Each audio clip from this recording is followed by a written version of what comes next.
Hello, you guys. Welcome to Establishing a Faith. Look, I want to talk to you today about minding your business. Yes, I said it. Mind your business.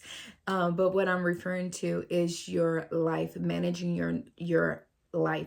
Your life is your first business, and how you manage it helps others to know that you can help them to manage theirs. You can help them to get their life on track. Either you should be on a path of correcting and managing your life so you can help others, or you're already there. You've already been consistent with it. God has showed you the ways. He's been strategic, been showing you the blueprint, and you're on your way there, right? Even I had to go through the process. Even I had to do some breaking down, some stripping, some managing of my life. And you will learn that you would want to take inventory of your life. I would say take inventory of your life. And I'm getting ahead of myself, but I'm going to say this real quick and I'm going to back up. Mentally, you need to be taking inventory of your mind for your mental health. Daily, you need to be doing that. So every day you need to be sitting down and mentally taking things away from your mind. If you got to write it down, whatever the case may be, but release those things from your mind, right? But when the Lord revealed this to me like years ago, he said, mind your business. And I'm like, Lord, what are you talking about? Mind my business. I said, we don't gossip in the house. We don't talk about it. What do you mean, mind my business? And he said, your life is your first business and you need to manage it well.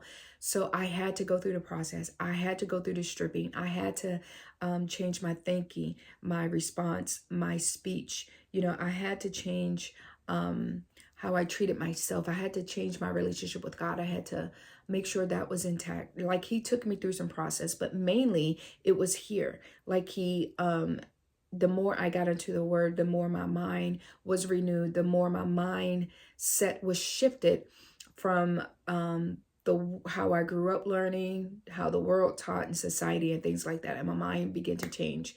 So I began to do the managing of my life mentally, physically, emotionally, spiritually. Everything about me had to change, to come into alignment, was being able to manage my life in order for me to help others to manage theirs. Like God has called me to be a life coach. I also looked at that as a midwife. A midwife is a person that specifically walks a person through their labor and pain until they push out that baby. I'm here to help people to deliver and push out those promises that God placed in you. So that's why I'm here. So I had to go through this same exact thing, what I'm delivering to you guys to help you guys know. So I'm back doing life coaching again. I'm, releasing words on what God has walked me through on my other platform as well. So let me go back to scripture. 1 Thessalonians 4:11-12. This is the New International Version. Again, this um, chapter was talking about living to please God. So I'm just going to briefly talk about that, and you can go back and ponder on it more, because it does talk about leadership and stuff as well, looking for other people to please them and things like that. We need to work to please, to take care of ourselves and stop looking for other people to take care of us.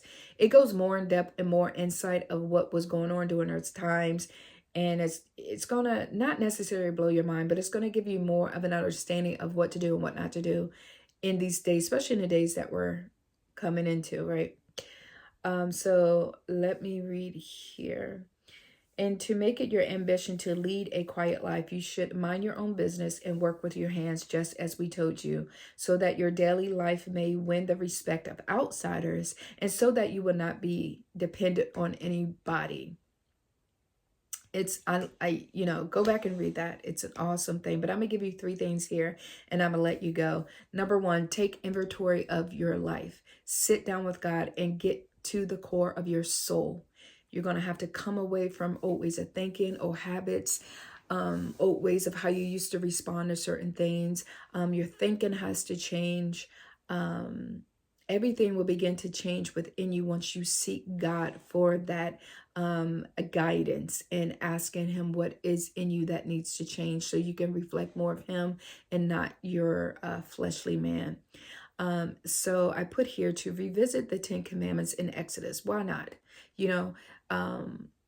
It's relationships between you and God, and then the relationship with you and other people. Just go back and revisit 10 commandments of Exodus and just allow God to talk to you however he needs to talk to you and reveal to you what he needs to reveal to you. He may lead you somewhere else to help you to be reminded of how to take inventory of your life, to manage your life, right? Number two, how well do you deliver? How well do you show up, right? If I was to see you, I know not to look at people based off of their outward appearance. I don't judge a book by its cover. But what I'm looking for is your communication. How a person talks will let you know where their mind is. Mine is. So let a person talk. And yes, majority of the time, what's going on in a person's heart, of course, it's going to come out their mouth. Scripture says it. Because it's not what goes in a man that devours him, is what comes out. And it's a matter of the heart. But also, too, we begin to dress according to how we think here and our belief system, how we believe of who we are, right? So I put here, your presentation is based off of your representation. Your presentation is based off of your representation. What am I saying? How you present yourself lets others know who you represent. So if I show up, just like I just said a moment ago, if I show up and my speech is not aligning with God, if my thinking, my communication, my responses, my actions, how I'm presenting myself, that lets a person know if you're for God or if you're for something else or someone else. Again, your presentation is based off of your representation. If I present myself to someone, would they know that I represent God? So I put here your conduct, your behavior, your appearance, your speech, your mindset, your character, your attitude, all of those things, right? So look for what a person says and less of how they look on an outward appearance and less of how, just focus on what they're saying out of their mouth. It would always let you know what's on their heart. So I put here 1 Peter 3, 10 through 11, Philippians 1 and 27, Colossians 4 and 6. Those, will help you with your conduct, your character, and things like that. Number 3, do well to steward over your self-development. Your self-development has everything to do with you, your mind, your heart, how you think, your soul, your spirit, everything about you, your character, your personality, nothing outside of you. Your self-development has to do with the core of who you are. So you are not competing with the next, only thriving to be your best. So you're never competing with the next person. You're never comparing yourself to anyone else. You are trying to be a better you. You are trying to be a better you, not a better someone else. Because if you're busy being like someone else, who's going to be you? I put here, on a resume, they do look for consistency. So they don't like gaps in work. They want to know what happened, what caused that inconsistency to take place. But on your resume as well, it should always show how you're becoming better, how you went from this job to this job to that job to that job. And it's just showing that you're increasing. It's just showing that you're becoming better in you and your self-development. And you're not the same anymore. Like you went from $10, and I'm not saying $10 an hour is not bad. I had to start there. $10 an hour working at McDonald's. How old was I? 14, 15 years old. Now I'm where? At grocery stores. Now I'm serving. Now, that consistency of showing that you are becoming a better person should not have any breaks in its inconsistency. People need to know that you know how to manage your life well. That way you can help them to manage theirs and get on track in their life as well. I'm going to read this one part again. So that your daily life may win the respect of outsiders and so that you will not be dependent on anybody.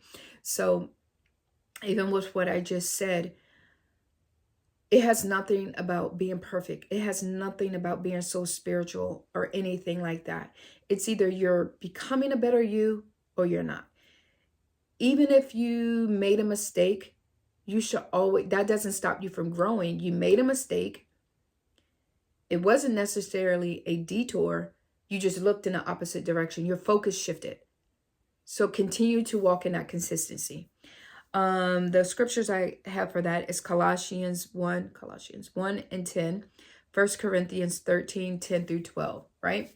So that's all I have for you today. So go and mind your business, please, and manage your life. All right. I'll see you guys again. All right. Bye.